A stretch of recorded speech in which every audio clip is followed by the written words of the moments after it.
morning, and welcome to the KIMCO Realty Corp. Fourth Quarter 2014 conference call. All participants will be in a listen-only mode. Should you need assistance, please signal a conference specialist by pressing the star key followed by 0. After today's presentation, there will be an opportunity to ask questions. To ask a question, you may press star, then 1 on your telephone keypad. To withdraw your question, please press star, then 2. Please note that this event is being recorded. I would now like to turn the conference over to Mr. David Bujnicki. Please go ahead. Thanks, Dan. Thank you all for joining KIMCO's fourth quarter and full year 2014 earnings call. With me on the call this morning are Milton Cooper, our Executive Chairman, Dave Henry, CEO, Connor Flynn, President and Chief Operating Officer, Glenn Cohen, our CFO, as well as other key executives who will be available to address questions at the conclusion of our prepared remarks. As a reminder, statements made during the course of this call may be deemed forward-looking, and it's important to note that the company's actual results could differ materially from those projected in such forward-looking statements due to a variety of risks, uncertainties, and other factors. Please refer to the company's SEC filings that address such factors that may differ materially from those forward-looking statements. During this presentation, management may make reference to certain non-GAAP financial measures that we believe help investors better understand KIMCO's operating results. Examples include but are not limited to funds from operations and net operating income. Reconciliation of these non-GAAP financial measures are available on our website. And with that, I'll turn the call over to Dave Henry. Good morning, and thank you for joining us today. We are very happy to top off a great year with solid fourth quarter financial results and operating metrics.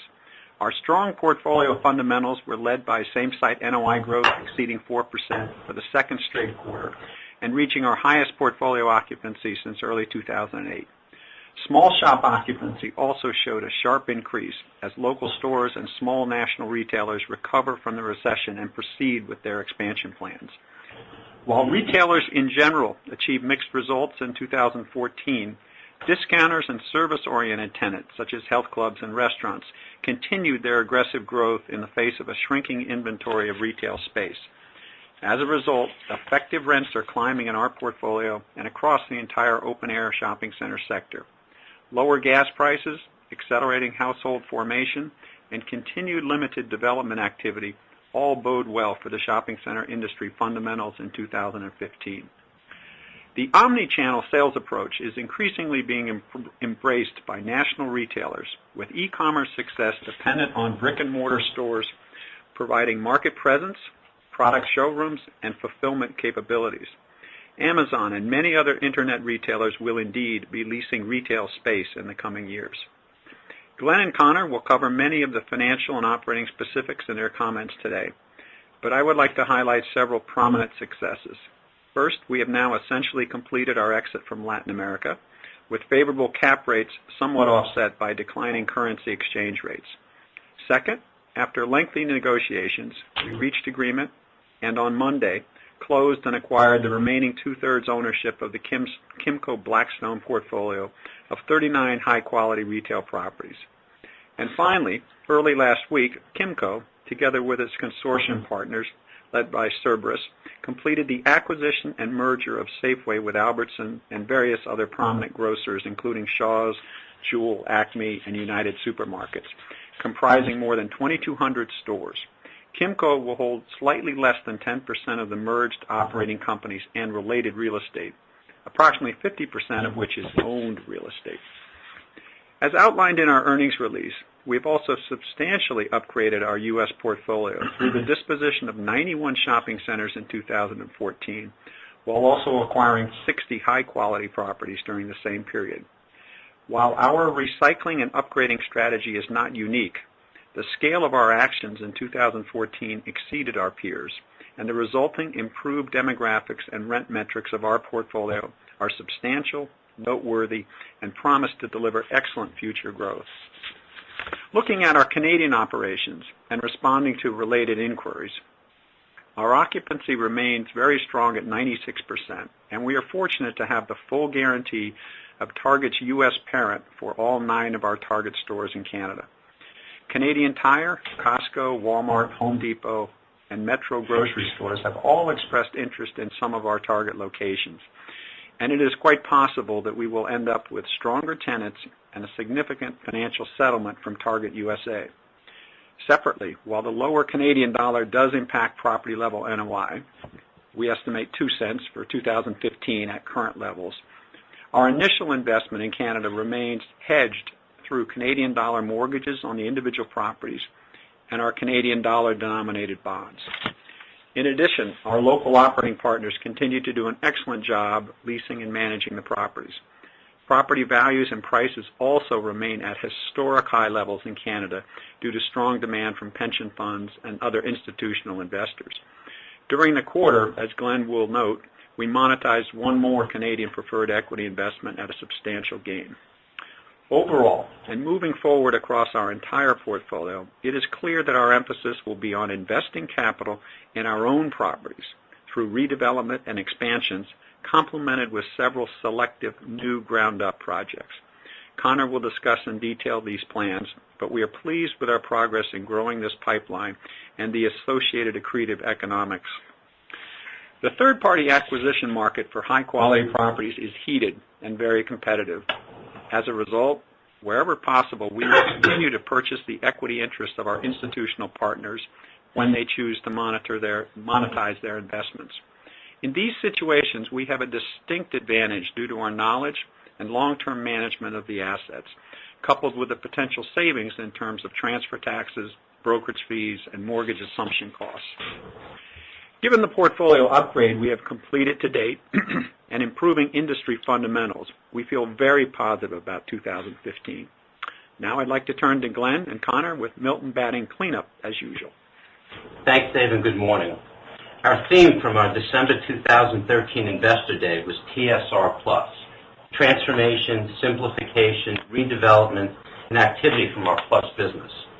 We have successfully executed on all these initiatives throughout the year, and we are proud that our TSR Plus strategy delivered a TSR, total shareholder return, of 32.4% for 2014. Now for some detail on our fourth quarter and full year results and some additional color on our 2015 guidance range. As we reported last night, headline FFO per diluted share, which represents the official NAREIT definition, was 38 cents for the fourth quarter, which includes 3 cents per share of transactional income related to the monetization of several preferred equity interests in the U.S. and Canada.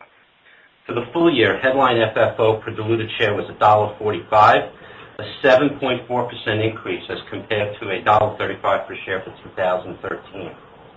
Our FFO is adjusted, our recurring FFO, which excludes non-operating impairments and transactional income and expense, was 35 cents per diluted share for the fourth quarter, a 6.1% increase compared to last year, and brings the full year to $1.40 per share, a 5.3% increase over the 2013 level of $1.33 per share, and achieving the high end of our guidance range. It's important to note that we accomplished this despite the 5 cent per share dilutive impact of disposing of higher cap rate assets, including a substantial portion of our assets in Mexico and many non-strategic U.S. assets. Our strong performance is the direct result of the significant portfolio transformation, which is delivering solid operating metrics, including fourth quarter U.S. same-site NOI growth of 4.3%, bringing the full year U.S. same-site NOI growth to 3.3%. Over 70% of the NOI growth is attributable to minimum rent increases. Our combined same-site NOI growth, which includes our Canadian operations, was 4% for the fourth quarter and 3.3% as well for the full year, excluding the negative impact of currency of 90 basis points and 80 basis points respectively. Occupancy is approaching 96%, and our leasing spreads were strong, with full-year leasing spreads of 19.5% and 6.3% for renewals and options, bringing combined leasing spreads to 8.8% for 2014. We continue to execute on the simplification part of our strategy. During the fourth quarter, we acquired 7 assets from our joint venture with BIG and sold 8 other properties from this joint venture. We also sold 23 assets in Mexico and 2 assets in Peru for total proceeds of $161 million and have now substantially liquidated our investment in both countries. As previously mentioned, upon substantial liquidation of an investment in a foreign country, the impact of foreign currency translation is recognized in earnings. As such, we recognize a non-FFO charge of $134.3 million, which was applied against the respective gains and losses on the assets sold. This was substantially offset with non-FFO gains, net of impairments, of $107.8 million recognized during the quarter from the sale of 66 operating properties sold, generating total proceeds of approximately $420 million. In addition, as Dave mentioned, we closed this week on the previously announced $925 million transaction to acquire the remaining two-thirds interest of our joint venture with Blackstone. The 39 properties in the venture are now wholly owned. With regard to our balance sheet, we finished the year with solid debt metrics, with net debt to recurring EBITDA of 5.5 times and fixed charge coverage of 3.2 times. These strong levels, coupled with over $1.7 billion of immediate liquidity from availability on our revolving credit facility and cash on hand, provided us the capacity to fund the Blackstone JV buyout. Subsequent to year-end, we refinanced our $400 million term loan with a new $650 million term loan priced at LIBOR plus 95 basis points, among the lowest borrowing spread in the REIT industry. This term loan has an initial term of 2 years and 3 one-year extension options at our option, with a final maturity date in 2020, providing us maximum flexibility. Our debt maturities for 2015 are very manageable, with less than $500 million of maturities and a significant portion not due until the latter part of 2015. With an average rate of 5.2% on the maturing debt, we view this as an excellent opportunity to reduce our cost of capital. Now for some more color on the guidance for 2015. As we discussed on our last earnings call, NAREIT has been strongly advocating that all reporting companies provide guidance in accordance with the official NAREIT FFO definition as part of an effort to have industry-wide consistency. As such, we're introducing an initial 2015 FFO per diluted share guidance range of $1.45 to $1.53 in accordance with the NAREIT request. Our initial 2015 FFO as adjusted per share guidance range is $1.40 to $1.44. The level of growth takes into account the dilutive impact of 12 cents associated with the significant capital recycling and joint venture buyouts executed during 2014. We view 2015 as a bridge year where we absorb the impact of our transformation program in order to position the company for superior long-term earnings growth in 2016 and beyond. In addition, the guidance considers the investments made in land parcels for future development totaling over $100 million and our plus business investments in our SuperValue and Safeway positions, which are currently non-earning but should provide excellent growth potential in the future.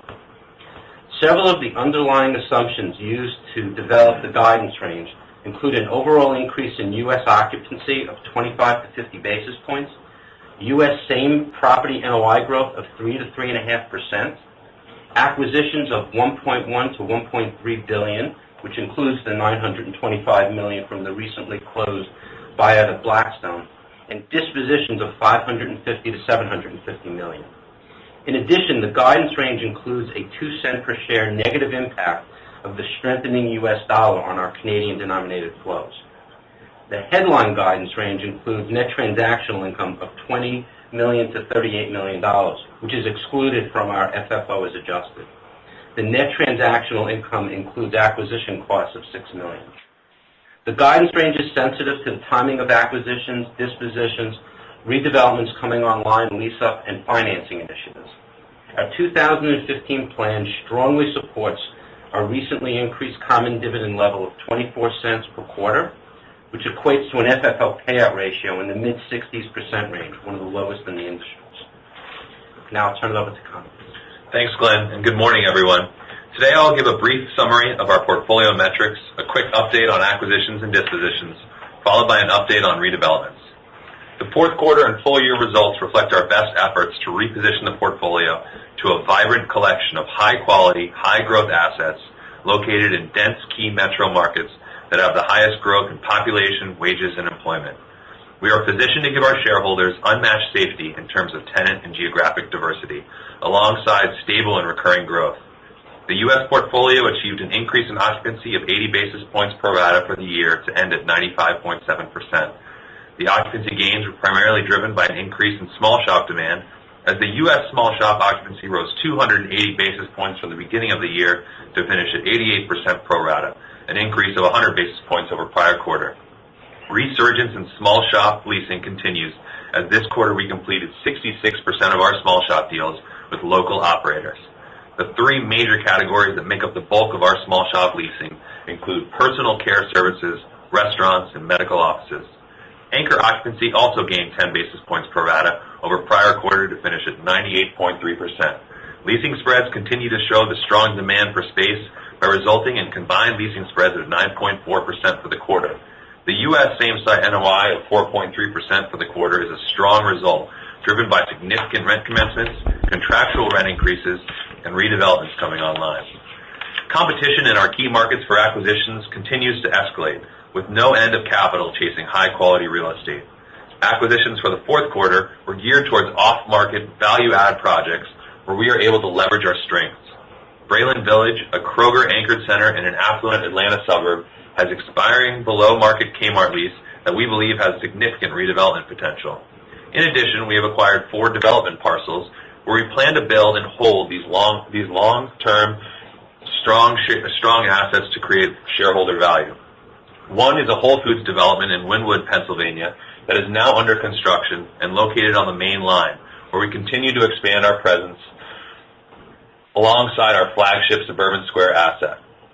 The Christiana, Delaware site was purchased from Sears and sits adjacent to GGP's Christiana Mall, where retailers can take advantage of a tax-free environment, and the site will take advantage of the significant frontage along I-95. In Florida, the Dania Beach development site sits adjacent to our dominant Oakwood Plaza. The nearly 3 miles of frontage along I-95 that comprise these two properties will create a dynamic and signature asset. Finally, we have acquired a development parcel in Houston, Texas, near the Woodlands and the new ExxonMobil campus that fronts the new Grand Parkway. The location of this asset is what we call a hole in the donut for retailers, as they are eager to capture this new pocket of growth in this affluent and highly educated market.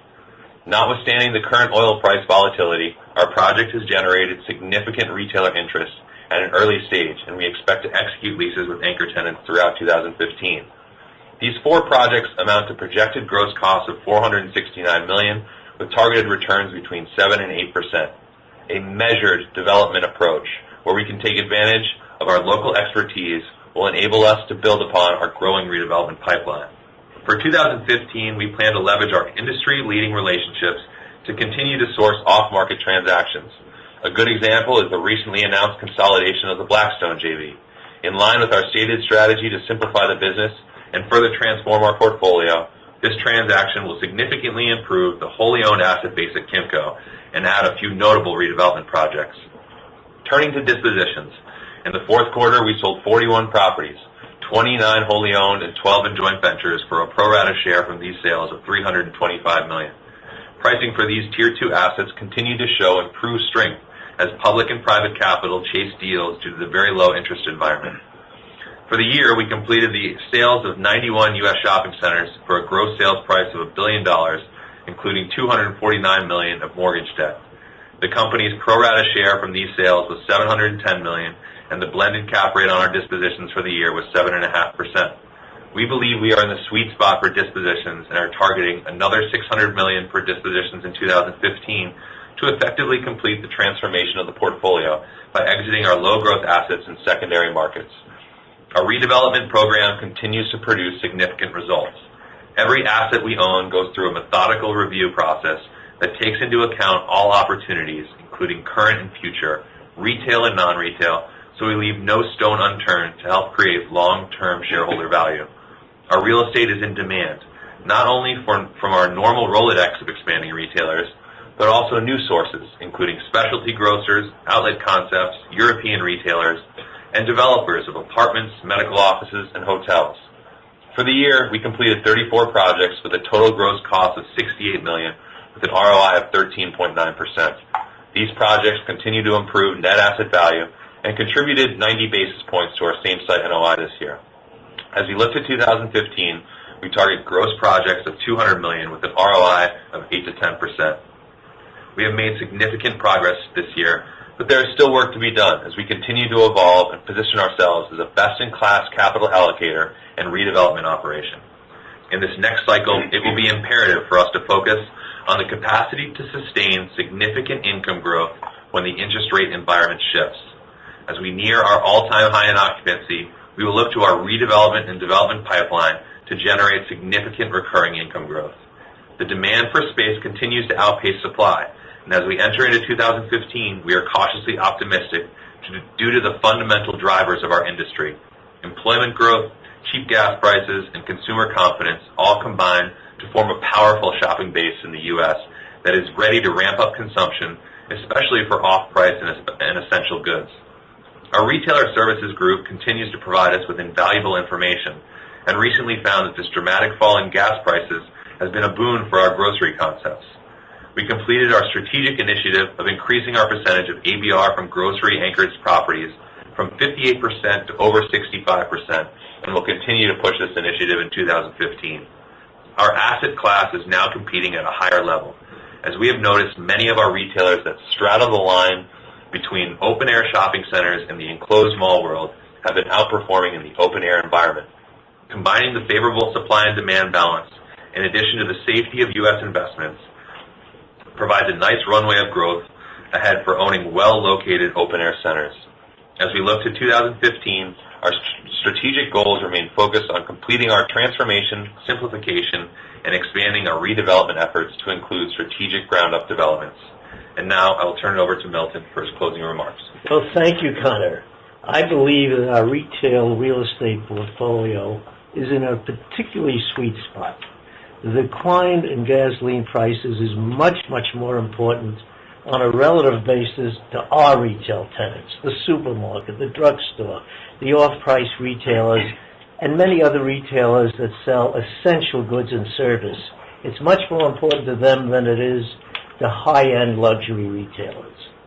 I would also note that the major department stores are opening up more off-price units than ever before. There are 35 new Nordstrom Rack stores planned over the next 2 years. Hudson Bay has stated that they believe the value concepts will capture much of the growth in retail over the next 5 years, and they are accelerating their expansion of their Saks or Fifth brand. Even Macy's announced they will explore an off-price business in addition to their existing Bloomingdale's outlet concept. I also believe that cap rates will continue to decline. The spread between the 10-year Treasury rate and cap rates should be narrower. The U.S. has the best legal system in the world for property rights. Global investors and pension funds are increasing their allocation to U.S. real estate, which should create further demand, and the dollar is getting much more respect. At KIMCO, over the past year, we've invested in the future growth of the company. These investments include the Blackstone purchase, a myriad of redevelopment projects, and the development sites in Florida, Delaware, Pennsylvania, and Texas. But for me personally, the most stimulating part is the bench strength of the KIMCO team. I see passion and creative ability and a fierce energy to create value. Our team has dozens of new initiatives and programs to increase our operating income and NAV. And with that, we're happy to take any questions. We're ready to move to the Q&A portion of the call. We request that you respect the limit of one question so that all of our callers have an opportunity to speak with management. If you have additional questions, you are welcome to rejoin the queue. Dan, you may take our first caller. Thank you. We will now begin the question and answer session. To ask a question, you may press star, then 1 on your telephone keypad. If you are using a speakerphone, please pick up your handset before pressing the keys. To withdraw your question, please press star, then 2. Once again, we would like to limit questions to 1 to accommodate everyone in the queue. Take one question. Our first question comes from Christy McElroy of Citi. Hi, good morning, everyone. As the largest shopping center REIT by market cap and coming into 2015 as a net acquirer and a potential equity issuer, this sort of feels like an appropriate question for you guys. Dave, as you mentioned, the private market for acquisitions is competitive. You've had a lot of success buying out JV partner interest in the last couple of years, but historically you've been a willing public REIT acquirer, even though you haven't in recent years. So I'm wondering, what's your view on where the public REITs are trading versus private market values, and is there a scenario where you would consider leveraging your equity to buy another public REIT? Well, there's certainly a scenario we would consider it, and we do think there continues to be a difference between properties on the private market and how us as a public company are valued. We think the implied cap rate of our stock is much too high compared to the high quality properties that are being traded out there on the private market. So there certainly is an arbitrage that exists out there. But as you know, M&A in our sector is difficult. Basically, there's a process. You end up paying their bankers, your bankers, their accountants, your accountants. These deals are fully shopped, and yes, we have experience doing it. We've done 5 over the last, I think, 15 years, and we're proud of those. And we certainly continue to look at opportunities.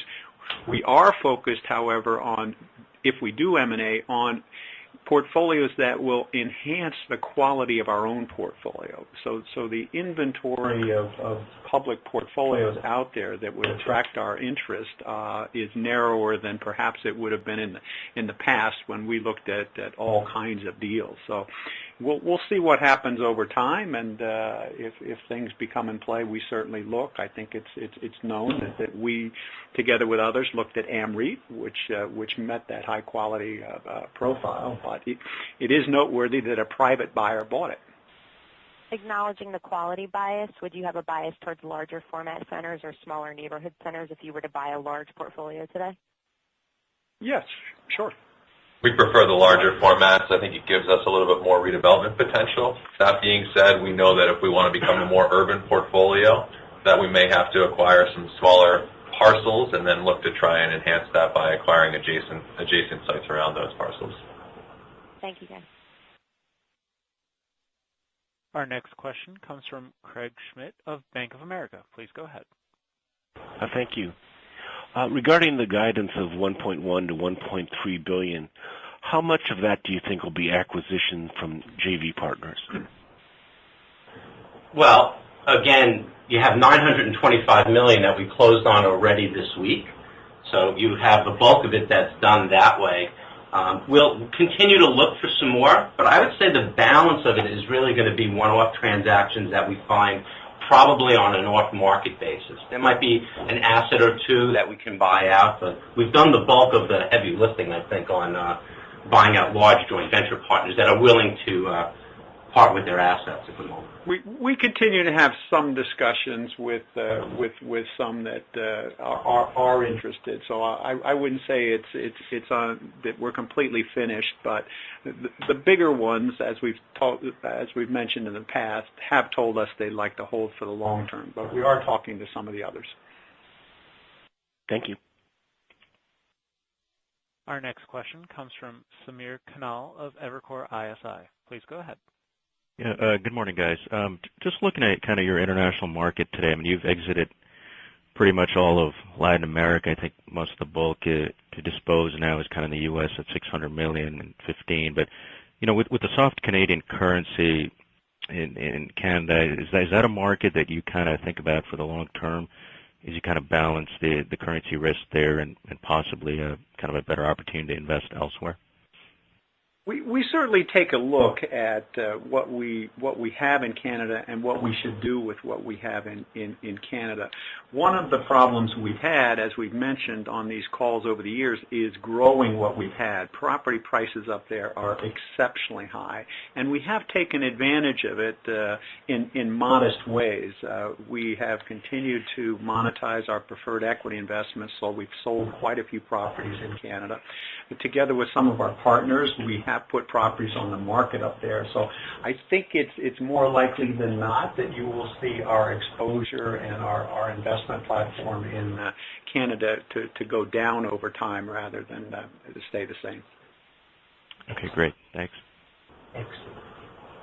Our next question comes from Paul Morgan of MLZ. Please go ahead. Hi, good morning. Just in thinking about the consolidation in the office supply space, you've got more than 100 Staples and Office Depots, and as you look at that real estate, I know retailers have been circling a lot of those stores for a long time. I mean, how do you think about the mark to market within your portfolio, and then broadly how consolidation of that variety might play out in terms of, is there enough term left that it'll be a lot of sublease activity, or would you be able to recapture, and could it be a catalyst for redevelopments, et cetera? Yeah, it's a good question. The first thing to note is that the two companies will operate business as usual as they go through the FTC process. So as we look out the next 3 years, we have 42 sites that have leases coming due. The good thing is that the boxes that these office supply users occupy are in the highest demand in terms of our shopping center space. So 98.3% occupancy in our boxes over 10,000 square feet. And these boxes that come up in the next 3 years, they're about 10 to 15% below market. So we do believe that they're going to analyze a strategy, if they're approved by the FTC, that will then clarify what their needs are going forward. But we believe this is a nice opportunity for us to continue to add specialty grocers to our shopping centers, where we can increase our percentage of ABR from a grocery component. And there's plenty of demand from all the TJX concepts, Ross, Bed Bath & Beyond concepts. If you think about it, these are boxes that once you add a dynamic retailer that'll cause more traffic, it should have a trickle-down effect that'll impact and enhance the residual shopping center. So we look at it as a net positive. But at the end of the day, as a landlord, you're always sad to see another retailer combine, because it's one less that it's going to be bidding on that space when it comes available. So even though it's probably necessary for that sector, we do like to think the more retailers, the better for us.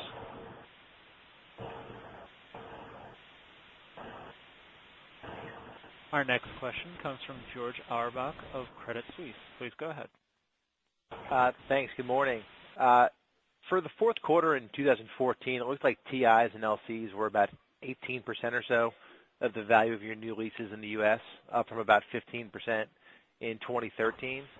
I guess, how should we expect capital costs to trend in 2015 and 16 on new leases, and how do you think that impacts the cash rent spreads on your new leases relative to the, call it 20% spreads on new and 9% overall that you achieved in 2014?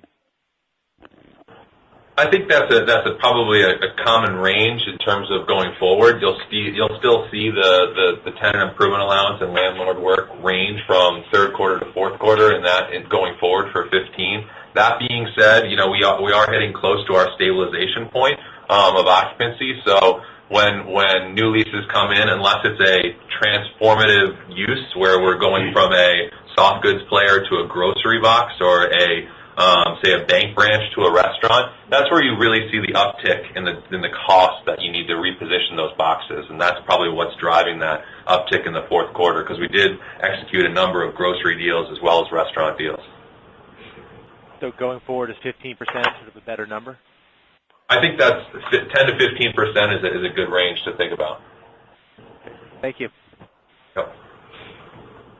Our next question comes from Jason White of Green Street Advisors. Please go ahead. Good morning. I was just wondering why 15 is the right time to be a net acquirer, and what factors would lead you to materially depart from your initial guidance this year? Well, what I would say is we had this big opportunity to buy out our Blackstone joint venture, which is, over $900 million. That is the bulk of it.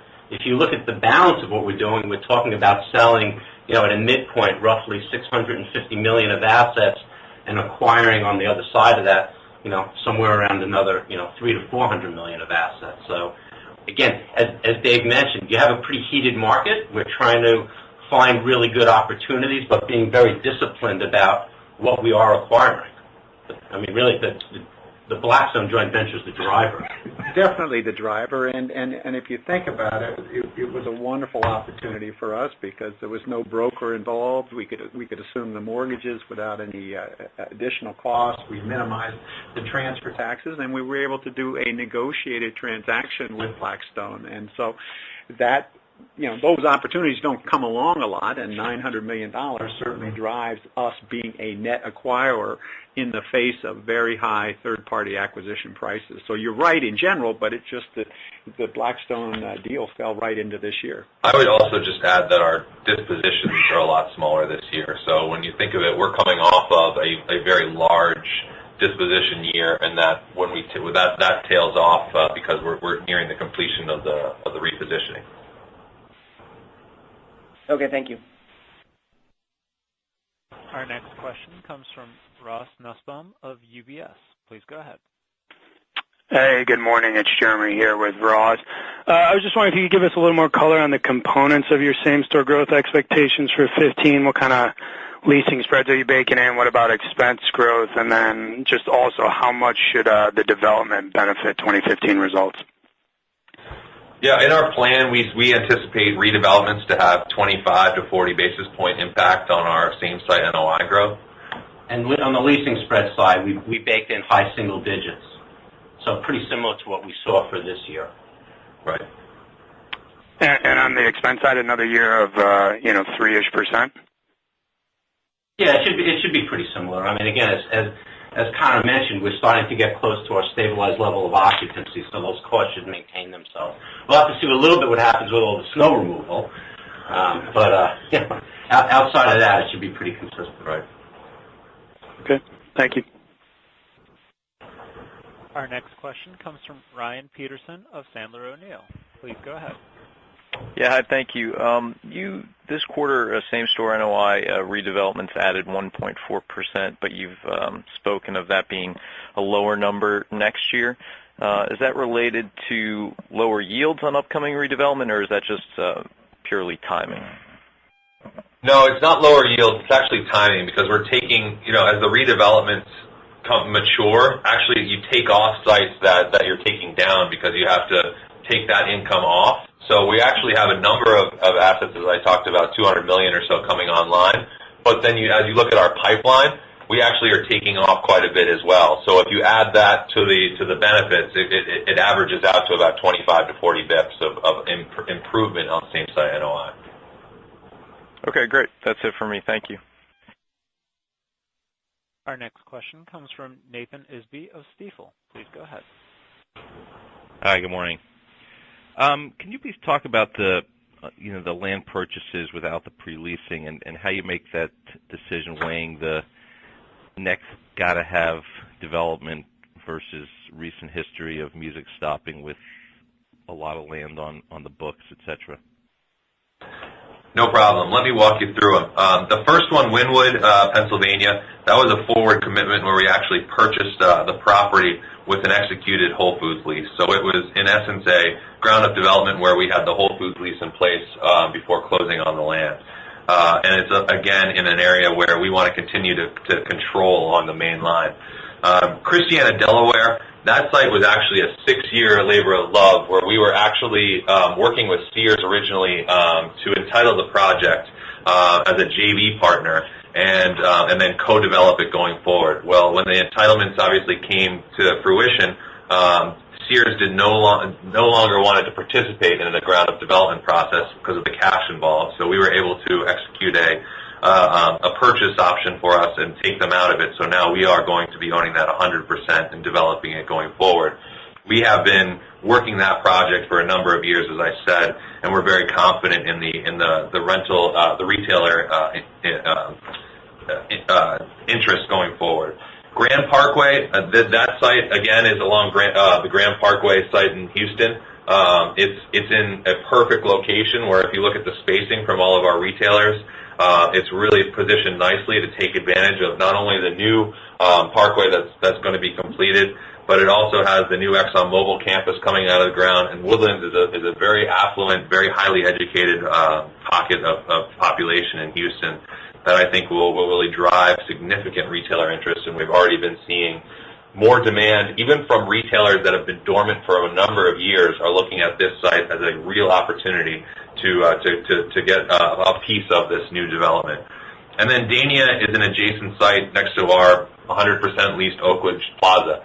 This is Fort Lauderdale Airport, really a site that we'll own from Fort Lauderdale Airport all the way down to Hollywood, Florida. So I-95 will be controlled by us really for 3 miles, and we think we have significant synergies by controlling the adjacent parcel and looking at doing complementary uses that we believe will really enhance our existing position and be a signature asset for us going forward. So each of those ground-up development have a very specific story, and that's why we believe it's a prudent time to step back into the ground-up development process, because we've been very reluctant at paying sub-5 caps for signature assets, and if we can develop to a 7 or 8% in a key market where we know we're going to own long-term, we think that we can control the process and feel very comfortable with in 17 and 18 bringing these projects on. All right, that's helpful.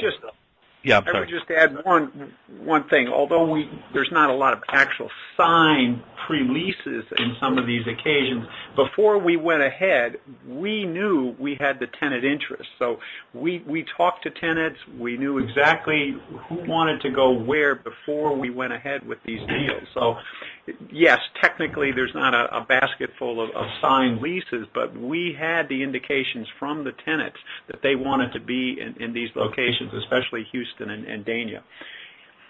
All right, that's helpful. I am going to miss the roller coaster there on the 95.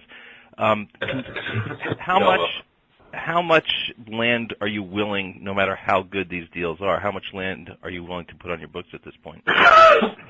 Yeah, I think it's a very measured approach. I think it has to be a very compelling case like the ones we talked about. I feel very comfortable in the staffing levels that we have. We look to really add one signature development project per region, and feel very comfortable that we're capable of creating value doing that. So I feel we'll take a very measured approach and look for compelling cases only going forward. All right, thank you.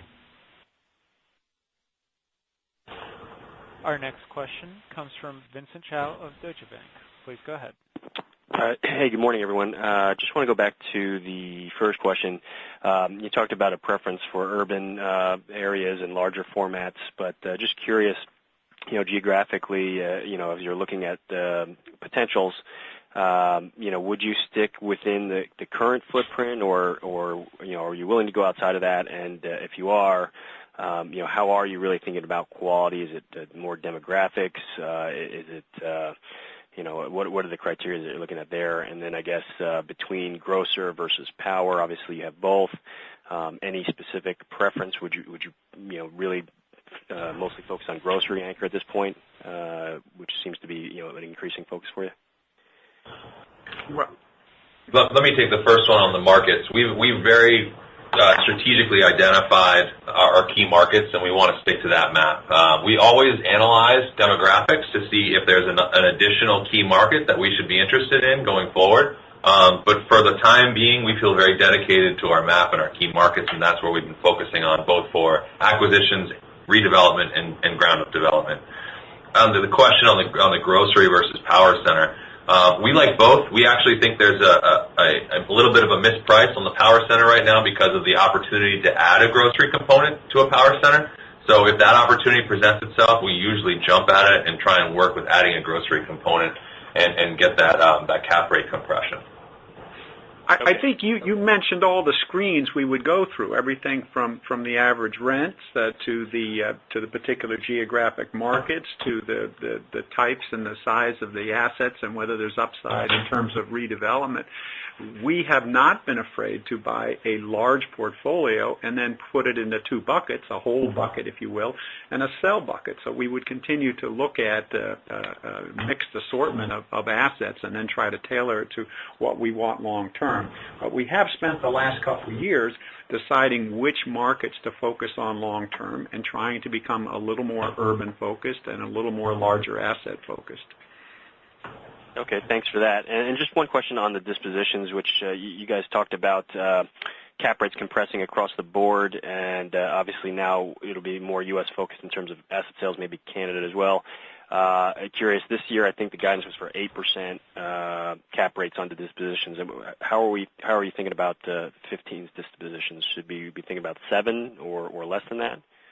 No, I think you probably still have it in the in the low to mid 7s because some of it's going to be we have a couple of assets that are still remaining in Mexico when you blend it all together. So a combined probably 7.5-ish range. As long as the interest rate environment stays relatively stable, I think we continue to see the demand there. So we feel pretty comfortable with that assumption. Okay, thanks. Our next question comes from Jim Sullivan of the Cowen Group. Please go ahead. Good morning. Thank you. Question for Connor regarding the footprints for the off-price concepts and the off-price demand that you're seeing generally. And this is really kind of a segue from Milton's comment about expanding demand from the likes of Nordstrom Rack and commentary from some of the department store groups that are looking to want to take on more off-price square feet themselves. And also, given what Primark has just agreed with Sears, I just wonder, Connor, when you look at your Kmart boxes and the possibility for redevelopment and re-tenanting, are you seeing off-price, because of this competitive pressure, off-price footprints expanding or not? And as you think about the redevelopment, let's say a theoretical redevelopment of a Kmart box, would it be your preference to do a multi-tenant approach in that box, or would you be just as happy to replace them with a single tenant? Sure. The first one on the square footage, it really depends on the discounter that you're talking about. Saks Off Fifth, for example, is going a little bit larger than say your prototypical TJX or Ross. They're looking for closer to 30 to 40,000 square feet. Now that being said, because the competition is so significant, to get into certain assets, they're willing to go down to 20 to 25,000 square feet. So we still continue to see that range of 20 to 30,000 square feet as being the sweet spot for the off-price discounter. TJX has gone a little bit smaller from 25 to 22. Ross continues to be right about the same square footage. But we think that, that's really the sweet spot for the discounter today, as they try and figure out how to get the most sales out of their box and continue to refine their business model. And as for Kmart redevelopments, it really depends on the asset, where it's located, what's the best use for the surrounding community, and what's really going to drive the most sales to that shopping center. If you've got a single box Kmart that you're redeveloping, my preference is typically to probably chop it up and do a number of different retailers, because then you can really enhance the surrounding retailer, the retail and so if you can add a grocery concept to it, your small shops then pick up on that significant traffic increase. And again, the junior anchor space today is probably the most active in terms of our industry. And when we look at Kmart boxes, the demand from the juniors are really what's driving the rents and really what's driving the growth there. So for us, it's been a mix, but I would say that going forward, it'll still be drawn by a lot of junior box interest. Good. Thank you. Our next question comes from Rich Moore of RBC Capital Markets. Please go ahead. Yeah. Hi, good morning, guys. I realize that the developments that you're currently undertaking are specific in nature and each has a story. But I'm wondering, do you think there's an industry shift that's sort of being signaled here in terms of the amount of development that's going to happen in the shopping center sector?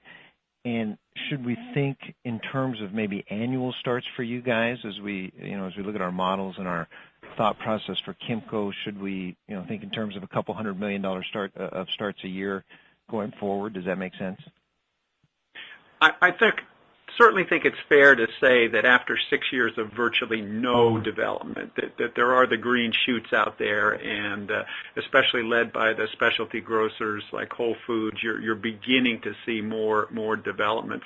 But these are generally smaller projects, and still just a fraction of the number of shopping centers that were developed. At the peak, we were developing 2,000 shopping centers a year in the United States, and so maybe it's gone from 100 to to a couple hundred or 300 now, but it's still a small fraction. And nobody, to my knowledge, is doing these million-square-foot lifestyle all-spec centers that take years to get the entitlements. So I think the inventory is going to be limited, but certainly there has been a turning point, and the economics are now justifying new construction in selective markets. But I think, Rich, in terms of modeling, again, we're being very, very disciplined and careful about where we're acquiring them. To think that we're going to put on $300-400 million a year, I don't think that's the case. The projects, there's not that many of them that come along. I mean, as Connor mentioned, the Christiana property we've been working on for 6 years. So just as an example. So I think it's going to be more limited than that. Yeah, I would agree with Glenn, and I would just add to that the apartment developers are driving land prices up so significantly that retail is still probably going to be muted in terms of ground-up development going forward. It's going to have to be, very selective cases for what makes sense going forward. Okay, very good. Thanks, guys. Our next question comes from Linda Tsai of Barclays. Please go ahead. Hi. Following up on the off-price topic, when you look at the off-price space that's expanding, Nordstrom Rack, Macy's, is your sense that these retailers actively prefer a shopping center location over a traditional outlet location, all else equal?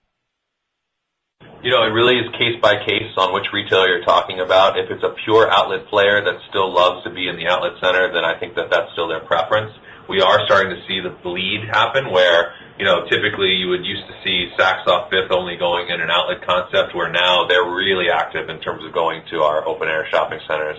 The same, I would say, for the Bloomingdale's outlet concept, and the Neiman Marcus last call. So Nordstrom Rack has always been a player in our space, so that one's not new. But I do see that those others are now becoming very, very interested, in addition to Nike Outlet and a few others. So that's, I'd say, the starting point. I'm not sure if it's going to fall and be a continuous trend and have all the outlets look to relocate, but at pricing where it's significant, the operating costs in an outlet center today are significant, and we can offer a pretty big discount to that. Thanks. And then in light of Radioshack declaring bankruptcy, I know this was largely anticipated. Any color on how many stores are in your portfolio, and are they in the higher quality centers like the office supply stores? Well, we have 68 Radioshack properties. I can tell you this, last month in January, Radioshack only paid rent on some of the stores, and those are the ones that they thought they want to keep going forward. I think all but 2 of our stores, we got the rent paid. We've been talking with them for the past year as they said they were going to close 1,500 stores, and they were going to close 1,500 stores, and most of our stores are not on that list to close. So we're pretty confident that the bulk of the 15 to 2,000 stores will be in the open-air centers, and a lot of them will be ours. So I think, for me, I'm excited that new operator's going to come in, bring Sprint in there, and do a lot of good things for the stores. But on the flip side, as Connor said early on, we've had an increase in our small shop space of about 280 basis points. So there's a lot of demand. They have good locations, so the ones we get back, I think we'll do pretty well with. Just to put it in perspective, though, because of our large scale, all those stores, they amount to a total of 170,000 square feet. So it's a really tiny piece to our puzzle. And only 0.3% of ABR. So. Thanks. Our next question comes from Andrew Rosevach of Goldman Sachs. Please go ahead. Hi, good morning. This is Caitlin Burrows. On the similar topic of bankruptcies, some of the mall REITs that have reported so far have indicated potential loss of rents this year from those bankruptcies. As you talk about filling small shop space with local businesses, do you think you'll face the same risk, or is the scene for your tenants different right now? We've been monitoring for the past couple of years, and we heard in the fall of last year that a lot of the mall retailers were having issues. Especially the ones that are dealing with the teens. They're not going to the malls anymore, so they're getting hurt, and so Dahlia's and folks like that are being struggling. I'm not seeing that with our shop space tenants at all. It's been very strong, on that, so we're pretty comfortable on our end that we're not going to see a fallout like that. Yeah, I would agree. Our watch list is continuing to shrink. I think Radioshack and the office supply sector has been on everybody's radar for a long, long time, and we feel very comfortable with the lease rollover and the opportunity to backfill those spaces at significantly improved rents. Okay, thanks. Our next question comes from Chris Lucas of Capital One Securities. Please go ahead. Good morning, everyone. Most of my questions have been already asked and answered, but just on the development pipeline nationally, David, are we basically in the clear 15, 16, and then 17 is when you start to think that there's a little bit of a tick up in deliveries and new inventory coming online, or is it further out? I think your term "little bit of pickup" is the right term. We just don't see any V shape to the recovery of development. There were so many difficulties with so many large projects that got caught at the top of the financial crisis that going into large-scale development, much of which is spec, is exceptionally hard, and the economics still aren't there. In many markets, rents still aren't back to the levels they were 6-7 years ago. So it's very hard to make the numbers work. And construction financing is very limited. It's just much tougher in our sector to get going again in major development. So I think you'll see a little bit of a U-turn here with development in our sector, and you're beginning to see some of it. But again, we're a long way off, years off from major addition to supply. It's interesting that retail per capita in the U.S. has actually come down. I mean, that's the first time it's happened in a long, long time. Yeah, I would just add that the Superanchors are really the driver behind a lot of the development in the last cycle. And when you look at the Superanchors today, Walmart is expanding their smaller footprint with their neighborhood concept. You look at Target, they're expanding their express concept, their smaller footprint. Home Depot is not really doing anything new. So a lot of the guys that were out there that were really buying either a piece of land or ground leasing a big portion of a site to make it feasible are no longer in the game. So if you take them out of the playing field, it's really going to be muted for the next few years, and then we'll start to see it tick back up. Thank you. Our next question is a follow-up from Christy McElroy. Please go ahead. Yeah, it's Michael Billerman with Christy. Either Dave or Glenn, I'm just thinking about sort of capital financing alternatives. And Glenn, I think you talked a little bit about in guidance that there's a variety of different financing assumptions in your guidance. I think if you back into the weighted average share count that's embedded in your guidance, it's about an extra 10 million shares. So it would appear as though there's some level of equity issuance, either off the ATM or direct issuance in the guidance. So I'm wondering, as you think about the big Blackstone deal that you did, was a negotiated transaction, taking on leverage, being a net acquirer, why not have issued the equity earlier, or at least timed it better and not take sort of market risk? And maybe just help us understand how you're thinking about equity as part of that funding source, both within guidance but more strategically about when to raise it. Sure, Michael.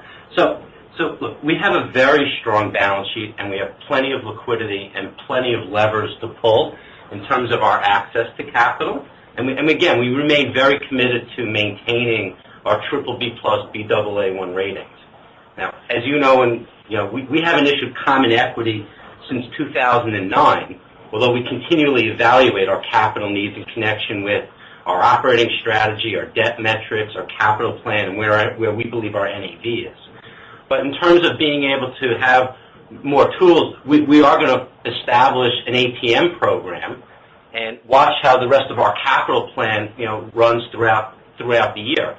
But starting with a net debt to EBITDA of 5.5 times, it gives us the capacity to watch and figure where we're best positioned to, if we need to issue equity, do it. I mean, there are other things that are out there. We have our super value position, which, potentially could be monetized and add, capital to us. So we really want to see all the pieces come together. But I guess, is that what's embedded in, there's some level embedded in guidance that if you don't do that, you don't do an equity raise, there's upside to numbers that effectively you've dampened FFO per share growth a little bit by embedding some level of equity issuance?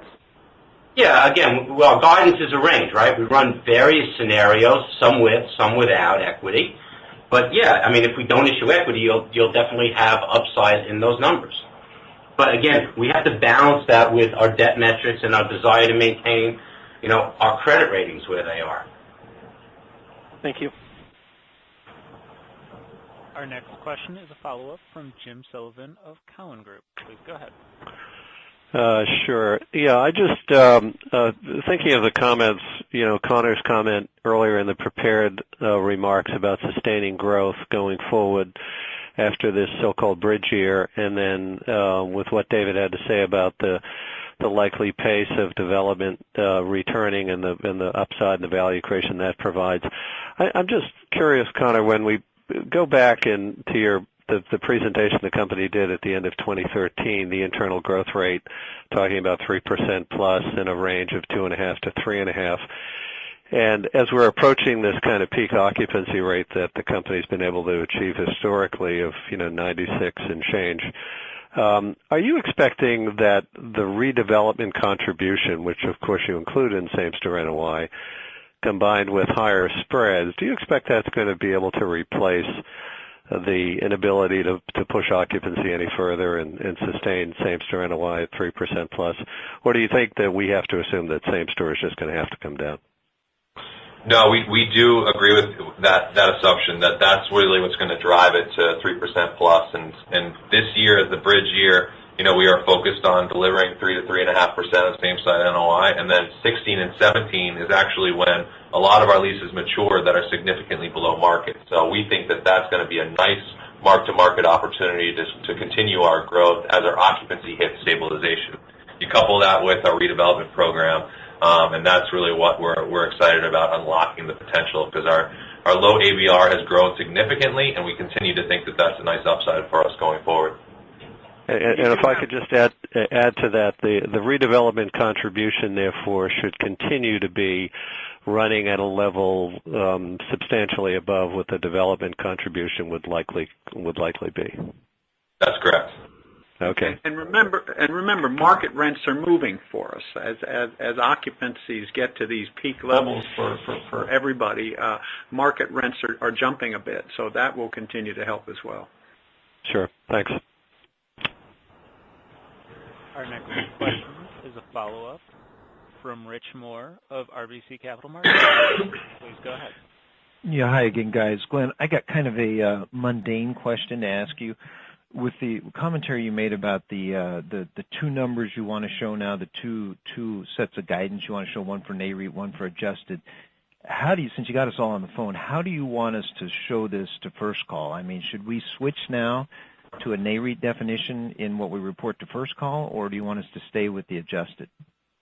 No, I think we run our business based on our recurring flows. I mean, NAREIT is very focused on headline. That's their desire. We run our business, and we determine our dividend based on our recurring flows. So we provided both because we were requested to, but we run our business on our recurring. Yeah, I would just add, and maybe Michael Billerman, who certainly has been one of the stronger proponents of making sure there's a consistent measurement for non-dedicated REIT investors to look at. So that's why NAREIT has been so adamant that if you're going to give guidance on something, make sure you also give guidance on the official. There's only one official SEC-approved definition of FFO, and so that's why we've started to give guidance as well as the recurring guidance. If you listen to David Simon's call, he was particularly adamant about it. We want to attract non-dedicated REIT investors to our space, so if we can do our part with the giving guidance on the official definition, we're going to do that. Okay, to do that, I think, Dave, we got to show it that way too, though. As analysts. We would agree. Okay, great. Thank you, guys. Our next question comes from Mike Mueller of J.P. Morgan. Please go ahead. Yeah, hi. I was just wondering, can you talk about what you're seeing on the ground in Houston and in Florida? On the ground in Houston was the question. And Florida. Yeah. I'll just Connor knows much more specifics than I do, but in talking to some of our favorite partners and clients and relationships in Houston, they all start off by saying, we want to remind you that this is not the first time we've been to the rodeo. In other words, they've been through ups and downs in energy prices, and they feel very good about the long-term prospects of Texas and Houston in particular. The economy has diversified, and a lot of the energy projects are very long-tail projects. These things take 10 years to put an offshore drilling rig actually in there and producing. So there is a lot of capital that continues to flow into approved projects. Secondly, they remind us there's a lot of capital waiting to come back in and take advantage of any distress that's there. And we've been particularly pleasantly surprised by the level of tenant interest in our new site in Houston, notwithstanding the recent fall in prices. They like that site. They like Houston long term, and these retailers want to be there. So with that, Connor. Yeah, I think that Houston has done a pretty good job in diversifying their economy. So clearly, it's still tied closely to the hip with oil prices. But the ExxonMobil campus is fully funded. It's consolidating all their offices. They're going to have over 12,000 employees there. These are all highly educated, affluent workers. Woodlands is the hottest area in terms of Texas and housing prices. I think the average house stays on the market there for about a week before it's gobbled up. And we continue to see occupancy hit all-time highs in Houston. Our retail occupancy in Houston is higher than our portfolio average, and we think that there's huge demand for retailers to continue to expand there. And the Grand Parkway is a new outer loop of Houston. So if you think of where the growth has gone, Woodlands is actually outside of the Grand Parkway. So the Grand Parkway is almost like an infill location that has the highest income and dense area of Woodlands outside of it. So it's actually starting to fill in nicely. So all with that, we feel very comfortable with the investment and the spacing of the retailers. Okay. Thanks. And our final question comes from Jason White of Green Street Advisors. Please go ahead. Yeah, just a quick follow-up. As you buy these larger portfolios out of your JVs, just curious, how many of those properties kind of fall in the top tier of your portfolio versus maybe some that you just have to kind of take with the portfolio, and are you intending on selling any of those assets that may not fall within your top tier?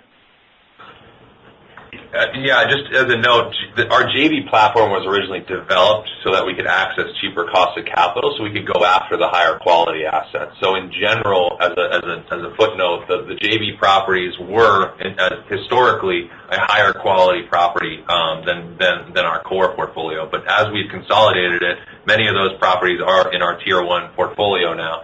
And as we analyze the JV buyouts, we continue to run our filters through to see which ones fall into our Tier 1 bucket and which ones fall into our Tier 2 bucket, which would then be sold off. So it's really a fine approach to analyzing not only the assets that we could potentially acquire, but the good thing is we continue to manage all these assets, so we know them inside and out and have a very good idea of what we want to do with them as soon as we get the opportunity to control it.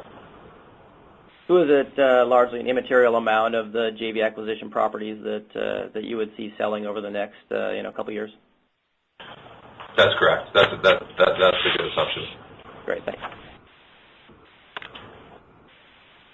This concludes our question and answer session. I would like to turn the conference back over to management for any closing remarks. Thanks, Dan, and to everybody that participated on our call today. As a reminder, additional information for the company can be found in our supplemental that is also posted to our website. Have a good day. The conference is now concluded. Thank you for attending today's presentation. You may now disconnect.